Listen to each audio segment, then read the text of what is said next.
If you look carefully at economic history, you'll see a pattern that has repeated for centuries. There's a specific moment in economic cycles where keeping money idle isn't just a bad decision, it's a decision that can destroy decades of hard work. We're rapidly approaching one of those moments in 2026. This isn't a prediction, it's a logical consequence of the cycles that govern our economy. Today, I'm going to explain why keeping your money under the mattress in traditional savings accounts or even in CDs could be the worst financial decision you can make over the next 2 years. And more importantly, I'm going to show you exactly what to do about it. History is an excellent teacher, and it's screaming a warning that few are hearing. Let's start with a simple truth. Money is an illusion. I don't mean this philosophically. I mean this practically and measurably. The dollar you have today isn't the same dollar you had in 1980. It's not the same dollar you had in 2000. And it definitely won't be the same dollar you'll have in 2030. If you had kept $100,000 under the mattress in 1980, today, that money would have the purchasing power equivalent to just $30,000. Not because the money disappeared, but because the real value of money was systematically eroded. This is the first cycle you need to understand, the cycle of monetary debasement. Every time governments face crises, wars, pandemics, deep recessions, they do the same thing. They print more money. It happened during the Great Depression. It happened during World War II. It happened in 2008. And it happened massively during the 2020 pandemic. Between 2020 and 2022, the United States printed more money than in its entire previous history combined. Think about that for a moment. More than 240 years of American monetary history were surpassed in just 2 years. The consequences of this action are still unfolding, and 2026 will be the moment when they become impossible to ignore. To understand why 2026 is crucial, you need to understand how the economic machine really works. Imagine the economy as a giant clock. Each gear represents a different element: productivity, credit, inflation, employment. When all the gears work in harmony, we have stable growth. When a gear breaks or accelerates too much, the entire system goes into imbalance. Over the past 4 years, several gears have been forced to accelerate artificially through monetary and fiscal stimulus. The credit gear was accelerated with interest rates near zero. The consumption gear was supercharged with direct stimulus checks. The liquidity gear was turbocharged with asset purchase programs by central banks. Now we've reached the moment of adjustment. And in every historical adjustment, there's a simple rule: real assets preserve value, paper money loses value. By real assets, I mean things that maintain their fundamental utility, regardless of how much money is printed. Shares of productive companies, real estate, commodities, precious metals.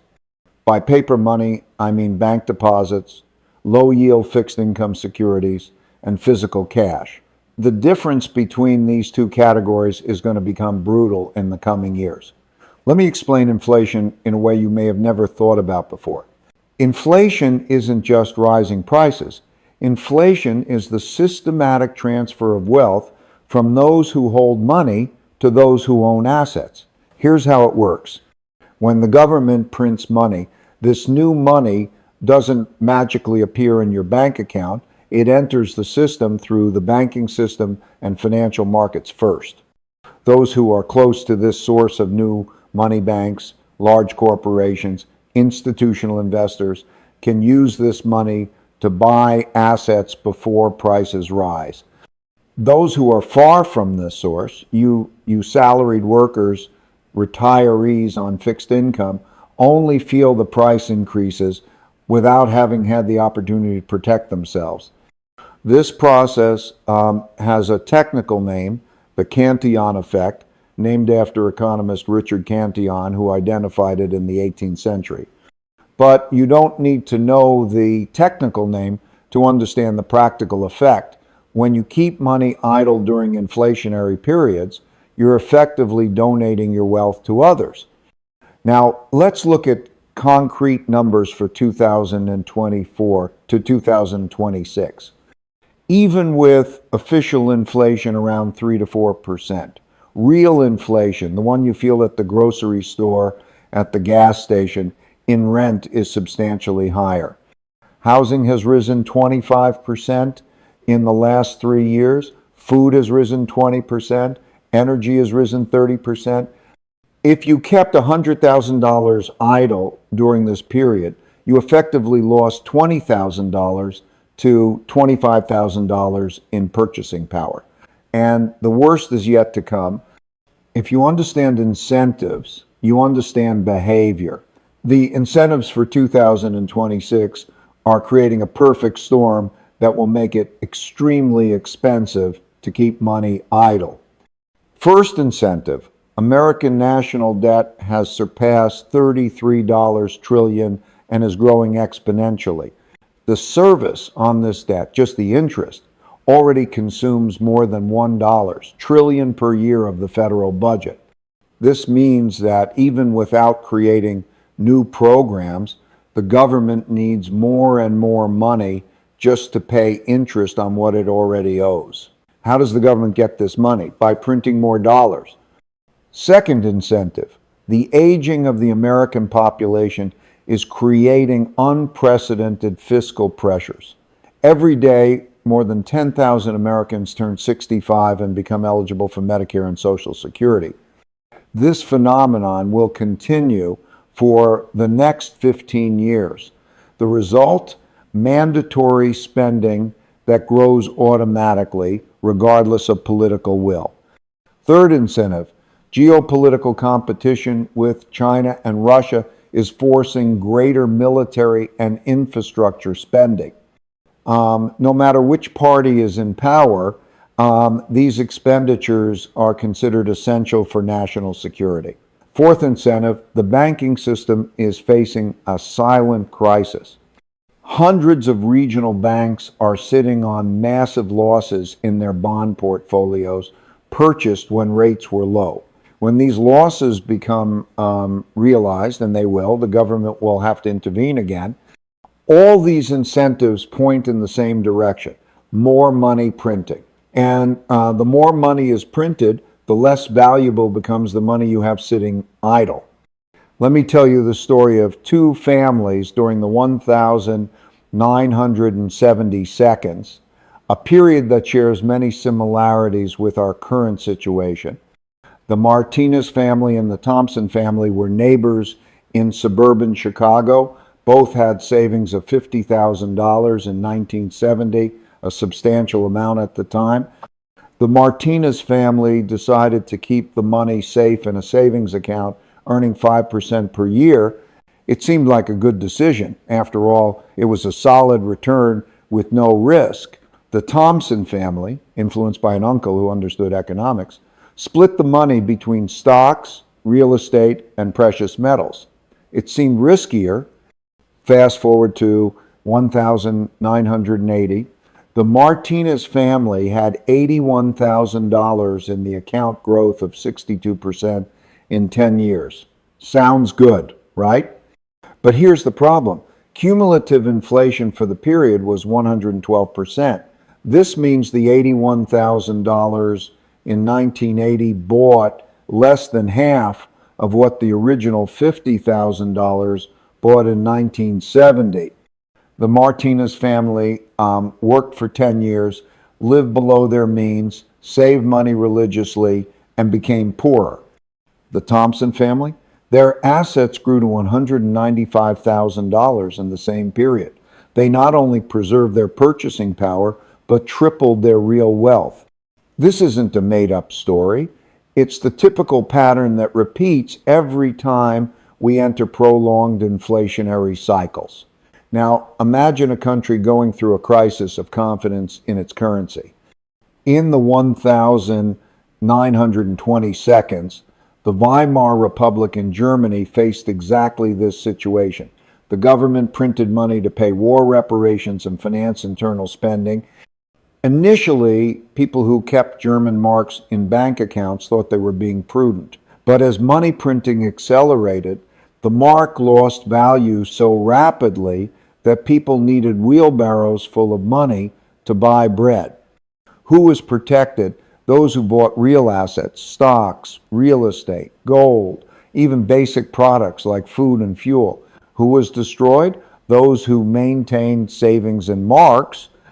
Not saying the United States will face hyperinflation like Germany, but I'm saying the principles are the same. When there's excess monetary creation, real assets preserve value and paper money loses value. Now let's make this specific and practical for your situation. If you have $100,000 sitting in checking or savings accounts, you're effectively losing $3,000 to $4,000 per year in purchasing power, assuming 3 to 4% inflation. But if inflation accelerates to 6 to 8%, something totally possible given the fundamentals we've discussed, you'll be losing $6,000 to $8,000 per year over 5 years. This represents $30,000 to $40,000 in lost purchasing power. Now, multiply this by your specific situation. If you have $200,000, double these numbers. If you have $500,000, multiply by 5. For someone close to retirement, this is devastating. Imagine you plan to retire with $1 million in 2030. If you keep this money idle and average inflation is 6% per year, your million will have the purchasing power of approximately $750,000 in today's dollars. This isn't a small problem you can ignore. It's the difference between a comfortable retirement and a retirement of hardship. For young families, the impact is even more dramatic due to time. If you're 35 years old with $50,000 sitting idle, keeping this money safe for 30 years until your retirement, even with just 4% annual inflation, that $50,000 will have the purchasing power of less than $15,000 in today's dollars. On the other hand, if you invest that $50,000 in a diversified portfolio of assets that historically outpace inflation by 4 to 5% annually, that $50,000 could become $200,000 to $270,000 in real purchasing power. The difference between these two choices is literally the difference between poverty and comfort in retirement. Based on the principles we've discussed, here's exactly what you should do, and this isn't specific financial advice. These are educational principles you can apply with guidance from a qualified professional. Never put all your eggs in the same basket, but also never leave all your eggs in the basket that's broken. In this case, the broken basket is paper money.